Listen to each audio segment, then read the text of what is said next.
In this quick tip weight loss mindset episode, you'll learn a simple yet effective way to reduce emotional eating. I remembered when I interviewed Trisha Nelson about emotional eating for the podcast a couple of years ago. One of my big takeaways from that conversation was that the number one personality trait of an emotional eater is being a people pleaser. Having coached many women along their weight loss and health journey, and just seeing this in myself and my friends, I can attest that this is true. I've noticed that the stronger my time and emotional boundaries, the less I emotionally eat. The idea for this podcast came when I was talking to someone who had eaten something she didn't intend to eat. Then, after she did, it activated some negative emotions and somewhat of a negative thought spiral. I asked her what was preceding this eating. She said that she had a good start to the day, then someone wanted her to come to a meeting when she really wanted to go to the gym and work out. At the end of the meeting, she was given the food that she ended up eating, even though she didn't really want to eat it. So she ended up somewhere that she didn't really want to be and eating food that she didn't really want to eat. Then she had negative emotions for her choice. Sound familiar?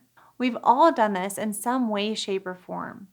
We've all said that we could take on an extra shift at work, or be on a committee that we really don't care about, or volunteer for something even though we don't feel it's a good use of our time or energy, but because we don't want someone to be upset with us or think lower of us for not helping out. And how often is there food at these things that aren't really in line with your health goals? So often. The truth is that often we are making the choice to go to the meeting, volunteer, take on extra work, or be on a committee because of the perceived opinions of others. We are telling ourselves a story, usually subconsciously, that if we don't do what someone else wants us to do, they won't be happy with us. We don't even know if that's how they actually would feel. That's just the story that we're telling ourselves. And if your self-worth is tied to what other people think of you, this can be a very slippery slope. But if we say yes to make other people happy at the expense of our own time to recharge and make ourselves happy, what's the result? Emotional fatigue, frustration at a lack of time to do what's important to us. And what's a quick fix to make us feel better? Food.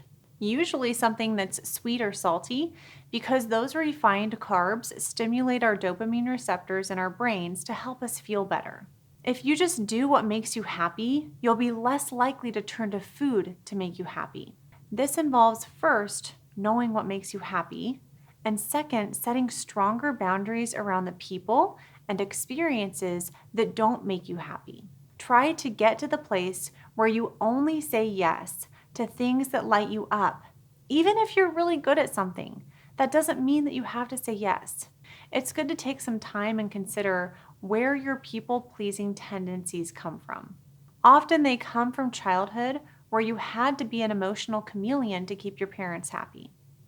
There may be some exceptions, but most of the people watching or listening to this episode likely don't live with their parents anymore, but they are still stuck in those patterns of behavior they developed as a child to keep the peace in the house.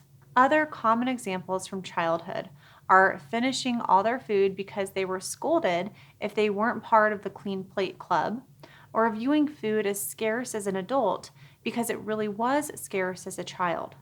If you're not quite sure how to get started setting stronger boundaries, here are a few suggestions. When someone asks you to do something, instead of saying yes right away, say, "Let me check my schedule and I'll get back to you." You could also say, "Thanks so much for asking, but I already have other plans." Or you could take it a step further like I do sometimes and just be honest.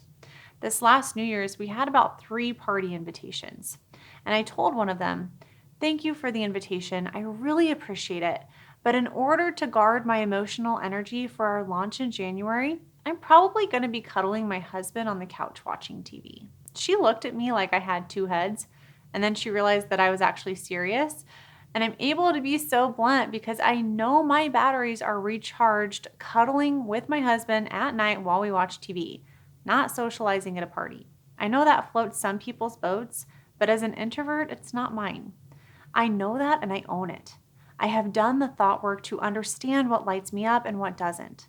I'm cognizant to spend more of my time doing what I enjoy and less of it doing what I don't.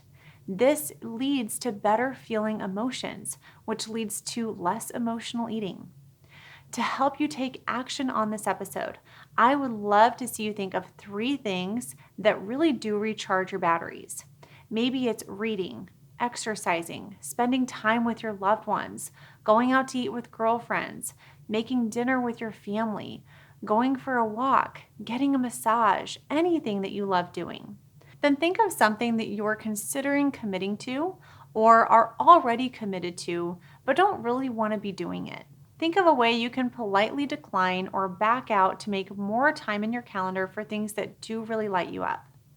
Then the next time someone asks you to do something, think twice before saying yes. In my mind, if it's not a hell yes, it's a hell no. When you fill your emotional bucket with things, people, and experiences that actually fill it up, you'll be less likely to fill your emotional bucket with food. I hope you found today's episode helpful, and remember to subscribe on YouTube or follow the podcast to get more of these weight loss mindset tips.